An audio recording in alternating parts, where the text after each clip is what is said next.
শিক্ষার্থীরা সরাসরি জড়িত। আমরা এই আন্দোলনের সঙ্গে কখনোই সরাসরি জড়িত নই। আসসালামু আলাইকুম।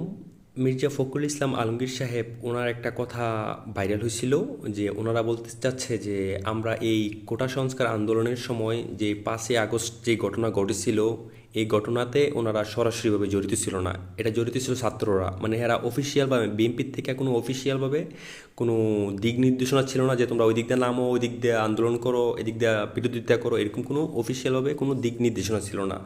এখন ছাত্ররা যেহেতু এই আন্দোলন করে সফলতা লাভ করছে, তো এখন ছাত্রদের মাধ্যমেই এই আগামী যেই সংসদ নির্বাচন হতে যাচ্ছে সবাইকে নিয়ে সুষ্ঠু একটা নির্বাচন জানি আমরা দেখতে পাই।